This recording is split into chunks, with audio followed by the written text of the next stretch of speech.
WeWork 一家出租公用工作空间的美国公司，在巅峰的时候，在全球120个城市拥有超过700个办公地点。可是，竟然在短短的6周内，公司的估值从470亿美金到濒临破产。WeWork 的创始人 Adam Neumann， 他究竟如何把自己一手打造的公司经营到被董事局驱逐出公司，可是却顺手捞了17亿美金来作为赔偿金呢？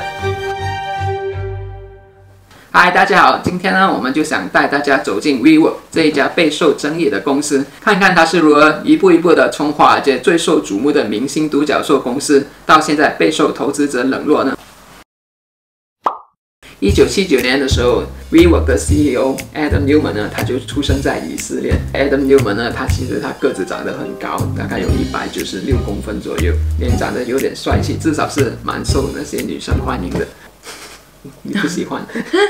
我不喜欢高老。他的那个头发就留着那种飘逸的头发，就有一种很 carefree 的感觉。所以呢，我们在这边呢，就为 Adam Neumann 来起个外号吧，我们就把它叫做高老。他高老呢，他小时候呢，父母就已经离婚了，所以呢，就造成他这个人呢，其实就特别的向往有一种归属感，以至于他这个特性呢，在他后来发展 WeWork 公司呢，也深深的把这个归属感的文化植入到公司里面了。那高老呢，他人生的第一次创业呢，是开了一家公司叫做 Crawlers。他这家公司呢，就是卖婴儿膝盖垫裤。他就想到说，那婴儿一直爬行的话会很伤膝盖，所以呢，我就发明了这个膝盖的裤子，就可以保护了这些小宝宝婴儿的膝盖。裤子那不是很沉啊？对，就是看起来好像有需要，可是呢，就人类的几千年历史以来一直都没有这个需要，都没事嘛。那既然那个桥没倒，那就不要去修理它嘛。所以呢，他的这一个产品呢也没有卖得特别好，整个公司后来就以失败来告终了。创业失败了之后呢，这个高老爷就回去工作了。然后他在工作上呢，他就遇到了 Miguel McKelvey， 我们就叫他做米哥吧。两个人呢对公用空间呢都有很一致的想法。那米哥呢，他也深深的被这个高老的人格魅力呢所吸引，觉得呢跟他一起闯事业呢，一定是能够闯出一片天的。正好呢，当时是2008年，就是美国那边发生了很严重的金融次贷危机嘛，那导致呢当时呢很多的企业呢都倒闭，一时之间呢那些美国的商业办公楼呢都是空置的。但是呢，在2008年的那一期呢，也同时是那些科技大佬开始崭露头角的年份，而这呢也带动了美国的一个科技创业潮，就很多的年轻人呢就想到要去创业，然后成为下一个硅谷的佳话。于是乎呢，一个天时地利人和的时机呢，就摆在了高老和米哥的眼前了。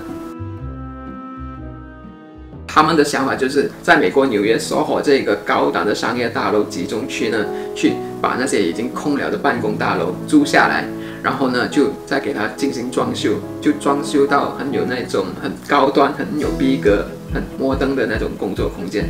然后呢就再分租给这些现在想要出来创业的年轻人。而且呢，高老呢他也特别的推崇一个理念，就是因为整个办公楼的每一个空间呢都是很透明化的，就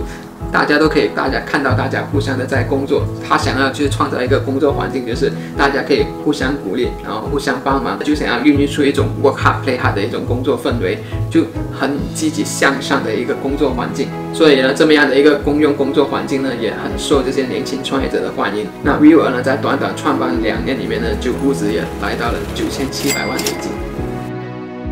高老呢，他这个人呢其实是特别好玩，他就很喜欢去搞 party 啊，然后去做很多的这些社交活动。所以呢，他对这个 WeWork 公司接下来的一个发展步骤呢，就是去搞一些户外派对。WeWork 的租客们，然后还有 WeWork 的员工们呢，大家就一起去那种 summer camp 这样子搞一些什么音乐派对啊，基本就是在那时候就无限畅饮酒精，然后大家都玩的特别的疯的那种感觉。不用创业了。就创业是周一到周五的时候，周六周日就是去玩的时候。没有，马云创业7天。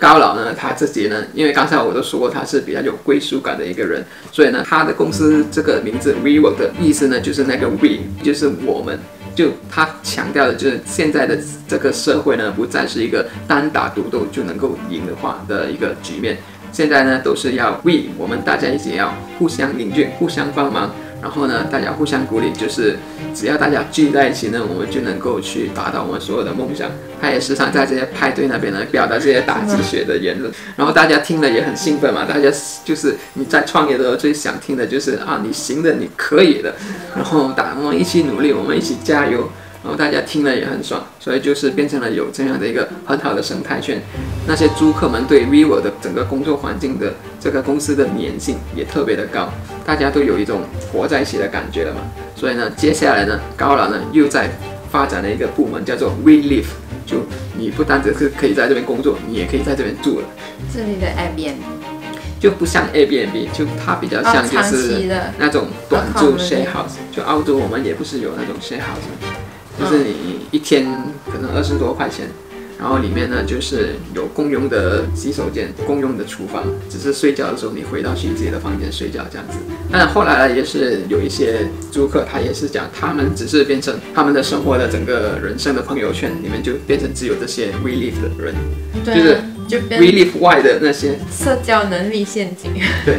就他们也有说过，就是后来他们跟他们 WeLive 之外的朋友圈的人呢，也是越来越疏远了。那高老呢，他这个人呢，其实是真的是非常的有人格魅力的。他也很明白当时的华尔街资本圈呢，最喜欢什么东西，就是你要有一个很创新的商业模式，然后是以高速的增长的。所以呢，其实说实话呢，这个 vivo 呢，它的整个商业模式呢，是一门老掉牙的一门生意来的，就是很传统的，你去租下一个地方，然后把它分割，然后再出租给别人，就是一个很死板的地产商业生意嘛。而且呢，这个商业模式呢，它的整个问题就是它的固定成本很高。但是呢，高老呢就非常的聪明，他很会的放烟雾弹，他就把这个 vivo 呢打包成一个科技公司的表现，来去讨好华尔街的这些资本圈的人。它的那个租客人数的增长是每季度以超过100%的速度来增长的，就给人一种好像科技公司这样子的感觉嘛。但是它商业模式不是科技啊，难道他们没有觉得很奇怪吗？因为它有这么样的一个高增长的速度的那个数据来给人家看嘛，再加上呢，他也是很会的去做 sales pitch， 他就说呢，我们呢是要改变这整个过往办公室刻板的那种印象，我们想要打造一个新的生态圈，一个非常环境优美，然后有大家这些年轻的租客们一起凝聚，然后集群 We 的力量，然后我们可以一起去改变这个整个世界。然后呢，这些华尔街啊，然后那些天使投资者啊 ，Angel Investor， 他们最喜欢听的词就是改变世界。但还没改变。但是那个是后来的结果嘛，在一开始的时候，你说你想改变世界，然后你有那个数据去证明呢，公司正在高速的扩展，那人家看到就可以了。等你真的改变世界了，你再投钱那就太迟了。所以高老有一个能力，就是很会说故事。对，他非常会说故事，就是他讲故事，他应该是一个非常好的一个销售。就所有好的公司的领导都是一个非常好的销售，就是你要把你公司的愿景、想法都要很好的包装起来，说给别人听嘛。那这样讲到做到。他至少先把钱引进来嘛，所以呢，他就在他的这个3寸不烂的嘴之下呢，他就成功的吸引到了这些摩根大通啊、高盛这些华尔街著名的投行呢，都往这个 vivo 公司那边注入资金。在2014年呢 ，vivo 呢就在美国还有欧洲加起来总共有27个办公楼，然后公司的估值也来到了50亿美金。那高老呢，他就是特别厉害的一个销售嘛，他知道就是如果 vivo 要继续不断的扩展呢，就这些资本的钱不能停，药不能停嘛。所以他每次在外面就是做采访的时候呢，人家都会问他，你这家公司到底是不是有盈利的、有赚钱的？然后呢，他都是很自信、很淡定的说，亏钱的生意呢，我是不会做的，我一定是会做那种挣钱的生意的。那我们这个 vivo 公司呢是盈利的，只不过呢，我们现在不想把这个 vivo 公司规定为是一个盈利的公司，因为我们想把我们赚的钱呢重新投入回这个公司，让它继续高速的成长。这就跟很多一般的科技公司的作风一模一样嘛。但是他们没有怀疑过他们的生意模式。但是你要懂那个资本圈那边，尤其是这些天使投资者，就如果你押对了一家公司的话，他给你的回报是100倍、1000倍的回报，这也导致了就是他能够这么轻易的在一开始的时候拿到这么多的资本嘛。但其实那时候呢 ，vivo 已经开始它的增速有放缓的迹象。高老呢，他其实心里面也开始想要怎么样的去圈更多的钱，因为现在不单只是要扩展业务，就连他现在的这个业务也每一天也在烧钱，你不再把钱引进来，连这些现有的办公楼都不保了。那这个时候呢，正好呢，这个 WeWork 的公司呢就吸引到了资本圈里面一个非常有名的大佬，就是孙正义。SoftBank。对对对，就是他是软银集团的创始人，他在资本圈很有名。他最出名的一个投资呢，就是在阿里巴巴初创的时候呢，投资了2000万进阿里巴巴这个公司，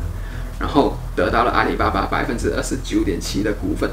那这个29.7%的股份呢，换算成今天的，根据阿里巴巴公司的估值来算的话，大概呢就是950亿美金。所以呢，他在资本圈呢算是一个神坛级的人物。那我们就在这里把孙正义叫做老孙吧。那在2017年的时候呢，老孙呢他就搞了一个基金叫做 Vision Fund Investment。他的这个基金呢，大部分投钱的呢就是那些沙特王国，就是石油国特别有钱的国家，他就呢负责帮他们去把这些钱投资到下一个科技的起点风口。一开始的时候呢，老孙呢就觉得 WeWork 这个公司的估值是比较高的，可是呢，老孙呢就对高老呢这个人的人格魅力还是蛮佩服的。就其实老孙他投资呢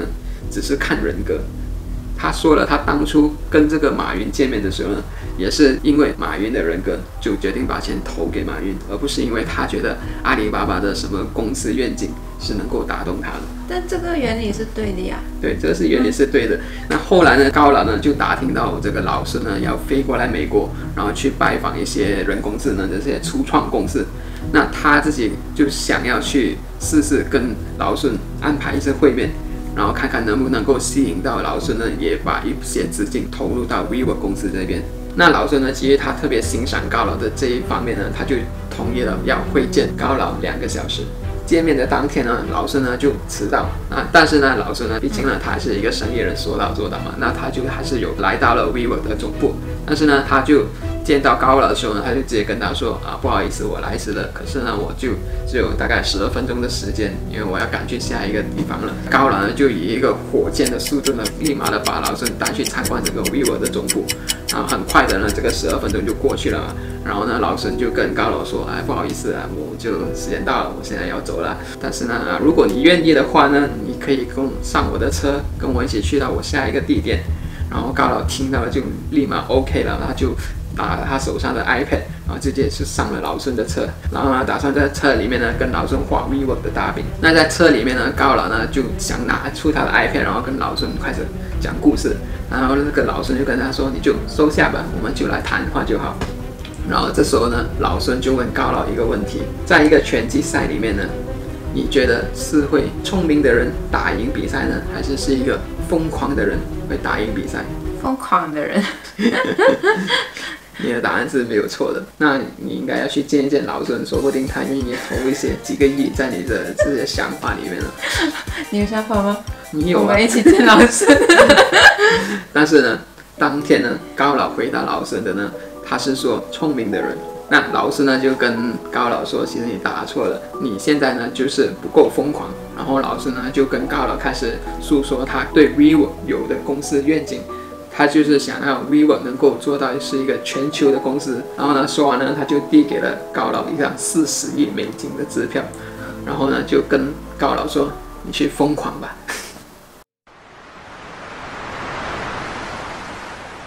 那有了这个40亿美金呢，这个高老就去疯狂了。那 WeWork 的办公楼呢，就在亚洲的城市不断的兴起。但是呢，这些业务的急速扩展呢，也开始令到高老整个人呢失去了注意力。然后呢 ，WeWork 呢后来也开始爆出了一些公司不和谐的消息出来。那首先呢，就是这个高老他其实付给员工的工资呢，其实是相对是比较少的。那一般来说，像这种初创公司，如果你给员工的这个工资比较少的话，一般他们就是说啊，我给你一些公司的股份，就是如果我的公司上市呢以后，你就可以把这些股份卖掉套现，然后来弥补你这些年来工资的损失嘛。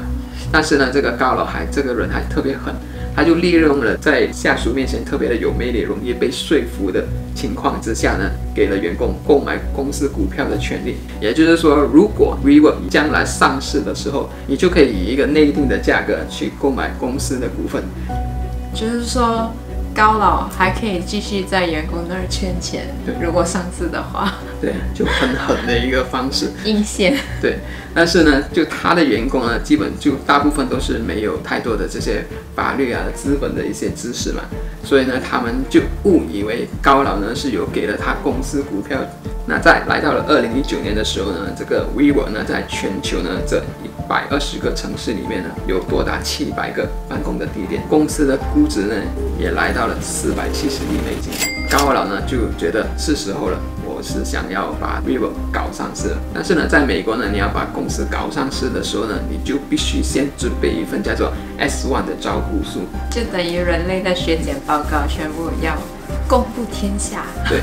那这一个招股书呢，其实就是一个公司的照妖镜。那这些年来呢，高老一直在外面说公司是盈利的嘛，可是在这一份报告书里面呢，他们就发现了，仅仅在2018年呢，整个 WeWork 公司呢的亏损呢是达到了19亿的美金。不单止这样子哦 ，WeWork 这个公司的这个 We 这个字呢，这个高老去注册成一个商标 trademark 了，然后呢就要求 WeWork 公司付他590万的版权费。你确定它是 We 公司不是 Me 公司吗？对外就是 We 了，对内就是 Me， 倒反而已嘛，就倒反不就 Me 了 ？We 公司变成 Me 公司。而且呢，这些年来呢，这个高老呢不断的呢从这个公司那边套钱出来，然后呢，他把这些掏出来的钱呢，用个人的私底名义呢去买一些办公大楼回来，然后呢再把这些办公大楼呢租回给 WeWork 公司。最过分的呢，他还是现在他要准备上市，然后呢就披露了，他才在最近呢，刚刚呢又从公司那边呢掏了7亿美金出来。那这一份 S1 招股书呢，就震惊了整个华尔街圈，就他们才发现呢，原来这些年来呢，这个 WeWork 呢烧钱简直就是不要命的。原来公司的财务状况是这么的糟糕的，然后呢，他们才发现其实这个高老整个经营公司的手法是很有问题的。老孙也放话了，说他们本来打算再投入给 WeWork 公司的20亿美金呢，是暂时的放停了。所以外界整个人就看了，你本来是打算上市，但是呢，你的整个财务状况原来是这么样的糟糕的，然后连一直支持你的这个老孙呢都不支持你了，所以呢，整个 WeWork 的公司的市值呢，就从470亿美金呢，在短短的6周之内呢，到无人问津。因为太多的这些恶意批评新闻覆盖率是针对这个高老的，他面对这些压力之下呢，他只好撤回 WeWork 的上市计划，结果呢就胎死腹中了。他老孙呢也迫于压力之下呢，只好叫高老退下公司的 CEO 的职位。为了要高老从 CEO 的职位退下呢，软银呢只好出一笔高昂的赔偿金，把高老手上的股份也买下来，然后呢再付他一些所谓的咨询费，总共加起来整个配套就大概17亿美金。哇，老孙这次是鸭子吃黄连，有苦说不出。对呀，他自己后来也就承认了，他投资 WeWork 是一个错误的决定。就在2020年的时候呢，连公司的另一个创始人米格呢，他也就是宣布要退出 WeWork 了。就整个 WeWork 公司下滑的过程呢，听起来是蛮唏嘘的。其实呢，这个 WeWork 商业模式呢，并不是前无古人的，只不过是前无古人的有高老的这么样的一个把它包装成科技公司的一个方式来经营而已。就根本一听都不是啊。90年代呢，就有一家公司叫做 Regus 呢，他们就是在公用工作空间的这个行业里面呢，是属于鼻祖的。这个 Regus 呢，他们的整个生意模式呢，跟 WeWork 最大的不同呢，就是 Regus 呢，他们这家公司是很专注在2线城市的发展。跟 WeWork 比起来呢 ，WeWork 就专注在这一种高端的商业区嘛。那高端的商业区租金肯定就是首先比较贵，2线城市肯定就比较便宜。然后第二的需求方面呢，就是 WeWork 呢就专注在这些年轻的创业者们 ，Regus 呢是专注在这些中小企业的，所以 Regus 呢这么多年来呢营业下来呢是有盈利的。当然它的业务增速是没有 WeWork 那么的闪艳，但是人家是实打实的有这个业绩，然后每年缓慢增长，这也就是整个 WeWork 公司最大的败笔，也是高老他的最大的败笔。他没败啊，他赚了17亿美金。